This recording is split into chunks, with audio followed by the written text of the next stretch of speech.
Today's hack, we're going to talk about the seatbelt grip when you have somebody's back.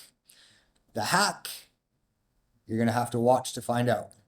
Now, most of the time when we put somebody in the back mount, we end up in a seatbelt situation where one arm goes over top of the shoulder and the neck. The other arm goes underneath the armpit and between the arm and the rib cage. And we end up in this position.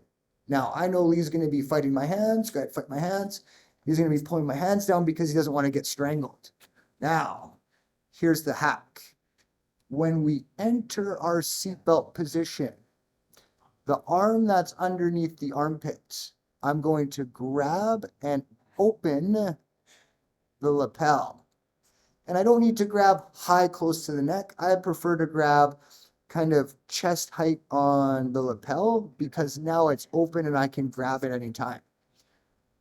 My arm that's over top of the shoulder and neck is going to grab my forearm, just like my seatbelt position, but my hand that's grabbing the lapel, I'm going to push the lapel into Lee's neck. Why are you tapping? Because I was going to pass out. Oh, see, now all of a sudden I'm strangling without having to put in a proper choke because I know my arms are going to get fucked. So as we enter this seatbelt position, the arm that's underneath the armpit grabs the lapel, opens it up. My arm that's over top of the neck goes over top of my forearm and I push that lapel into his neck. Now I would pull him on top of me and I want to direct him arm up. This gives me tons of options because as Lee starts to fight the back mount, he starts to fight my grips. My left arm or my bottom arm that's grabbing the lapel can open it at any time, and my arm that's around the neck can fish.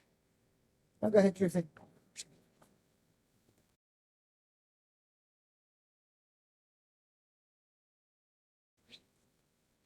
Now strangle number 2 is the modified bow and arrow because I allow myself to fish those grips.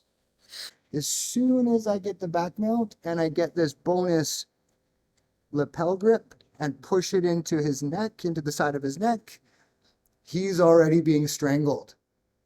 Now, guess where his focus starts to go? The bottom hand, the lapel hand. Yeah, he doesn't like that. Then you go back to your normal rear naked. So what if they start aggressively fighting your grips before you've established the lapel grip, gotten this arm in position? So notice how instantly your grip fighting went to the top arm, the one that's over top of your shoulder. Because this feels dangerous. This is my strangling arm. This one's not. You don't feel any threat from this one right now. You might want it. That's right. That's fine. Okay. Right. I want to trap it there. You may want to trap it and overhook it, but I still have this. Yes, you do. Yes, I do.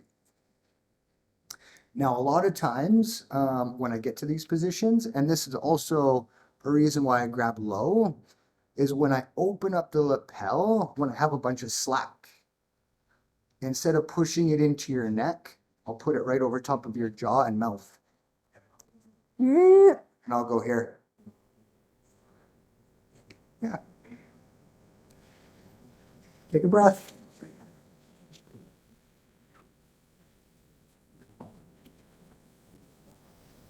Oh, you want down? Okay, we'll put down.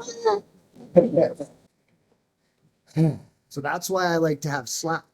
Sometimes I'll push it into the neck. Sometimes I'll put it over top of the mouth and the nose and the jaw. Sometimes I'll pass it to my other hand. If they start to try and tuck their chin to protect it. That's exactly when I go right over top of the mouth. Right. That makes sense. And if they lift their chin. I have options with lapel chokes on this side or normal rear nakeds. Okay. Anytime you are attacking, always make sure that your first grip is your best grip. Why? I know that whoever I'm fighting is going to fight my grips. And I don't want my first grip to be a shallow, weak grip and give this guy an easy hand fight. I want to make sure my first grip is my best grip, and then my success rate on my finish will go like this. Grip fighting from a neutral position.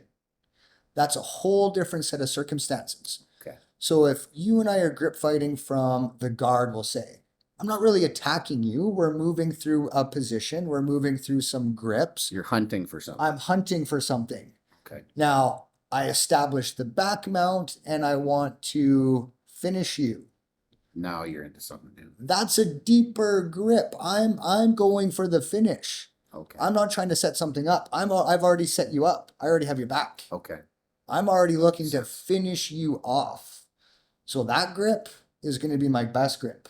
Okay. That makes sense. That makes sense. Thank you. You bet. All right. There you go, guys. Thanks for tuning in. Great.